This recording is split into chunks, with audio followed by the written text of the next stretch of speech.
This is Fragrance, and they host over 200 independent niche perfumery brands every year in the city of Florence. This year it is at the Station Leopold, and it's right outside the tram station actually, so it's really easy to get to. And if you are a fragrance enthusiast, you can try to get there, but it's incredibly difficult to get in, as I found out, and much to the disdain of one of my best friends. I wasn't expecting much, to be honest, because I'd found a YouTube video of a girl who filmed last year. She was a vlogger, and the place looked empty. And it looked like there was no visitors. And I thought it looks really, they've really gone for the industrial vibe, of course, because it's in an old disused train station. And it's a fantastic venue, actually. And it was a lot better than I expected. So it was actually much better for me than Essence, which is in Milan, which has about 2,000 brands. And that is unmanageable. And you feel like you can't breathe. But this was very manageable. And even the people that are exhibiting there said the same thing. Now, this is my friend Sophia, who I studied with in Grasse. And you know, when you wake up and you think, oh, I look great, and then you stand next to her and you feel like Shrek. That's how Sophie makes me feel. But she's a beautiful girl inside and out. She's a perfumer, and she has her own brand, as well as works in a perfume house in Italy. So you can just see the sheer vastness of it. This is just one of the halls that they had, and they just have some really unique ways of displaying things as well. So it's really great to try and get some inspiration. Now, this is a brand called Maine, who did a workshop. So it's about fragrance and flavors and how they're intrinsically linked. And they had fragrances and they had flavors, and then they gave you some little cakes that you could taste while you were smelling the fragrances or individual notes that were in some of their perfumes, so that you can understand how these fragrances and flavors are intrinsically linked. But unfortunately, the whole workshop was in Italian. And I don't speak Italian apart from buongiorno, grazie mille, an aperitivo, por favor. That's Spanish. But anyway, it was interesting. I stayed there to the end. I couldn't leave. I wanted to leave, but I was stuck in a corner by a wall. But I got a goodie bag, so that's okay. But I didn't understand anything they were saying throughout the workshop. But then something magical happened. This. I'm here with legendary perfumer. Touch me. Let me touch him. Hang on. Yes, I exist. Yes, he's I real. exist. He's actually real, and he's really. It's not a dream. It's not a dream. I am dreaming, though. I am in a dreamland at the moment. But Olivia, if you were not a master perfumer, what would you be doing? It's a good question. Maybe with something related to the ingredients, because my father was broker, so I would probably, maybe grow some rose and jasmine, but something close to perfumery. Otherwise, I would have loved to heal people. Really? Yes. Well, you're healing people with your fragrance. That's right. Thank you so much. Thank you. Thank you to you. The style of using and perfuming ourselves with fresh fragrances which are not lasting, or with incredible smells which are going to stay, like you are saying, so in 5 hours.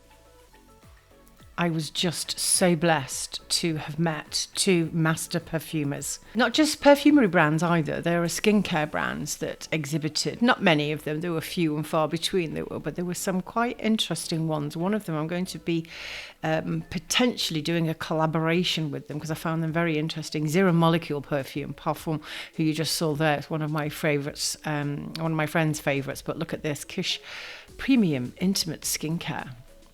I'm not quite sure what that means, but I think the picture tells 1,000 words in this instance.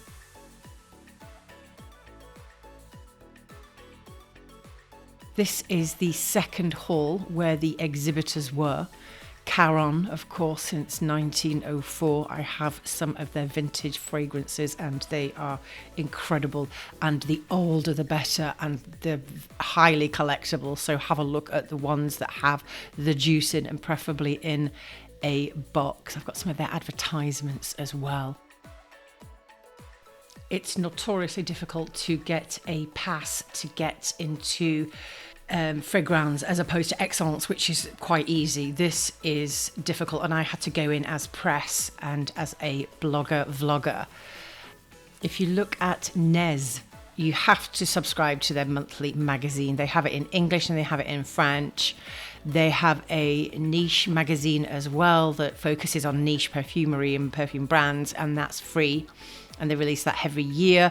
This is a history of perfume, and I bought that for my friend. That's only in French, but they have all of these individual books as well about individual raw materials, and I've basically bought all of them. When I went there this time, I showed her the pictures of what I have, and she said, oh yes, you don't have these two. So I bought the last two for my collection. I have that book as well. It's really interesting. The branding is bang on. I mean, if anybody can give you a lesson in branding, it's these guys. It's just fantastic. But the hall was just really beautiful, much better than I thought, really spacious, lots of room to breathe. They had this book section as well, which was fantastic. And I am obsessed with books. And I have pretty much all of these perfume books that are here that are in English. I've got some that are also in French, but yeah, you can see how many different books there are about fragrance and the history of perfume, and in different languages, in French and Italian.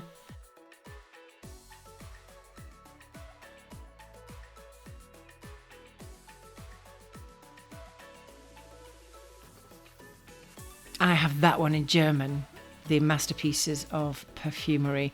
Got fantastic fragrance flacons in there.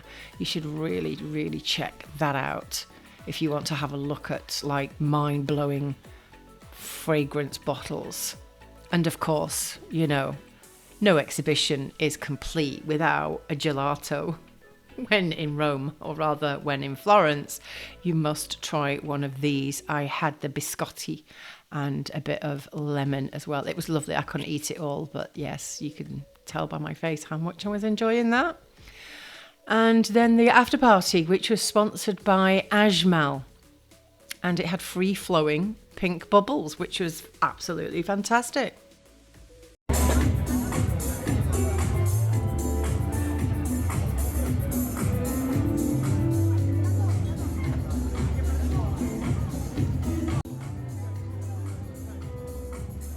And fragrance enthusiasts really know how to party. You see, these exhibitions are about much more than just wandering around and getting a load of really good footage. It's about when you sit in a restaurant and drink a couple of glasses of Prosecco and like just randomly meet amazing, interesting people. So for instance, I've just met a guy who sat opposite me and I'm like, hello, how are you? And he just gave me his wife's phone number. She's speaking next door in the auditorium, and she has a website called perfumescribe.com. It's just so interesting because he was like, she writes like stories for perfumers, so it's really incredible.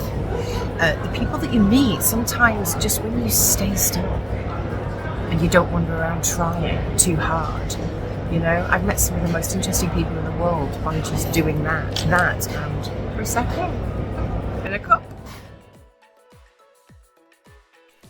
So I hope you enjoyed that. Next week, I'm going to be going behind the brands and some of my top picks of brands that were there. And I'll be sharing some exclusive photographs and some of their beautiful designs and the way that they design their booths. And I'm going to be doing quite a few videos on a lot of what I experienced at Fragrance. Here, I had a lot of time to talk with the brands, go behind the scenes, ask them about their brand and their fragrances and the stories behind it.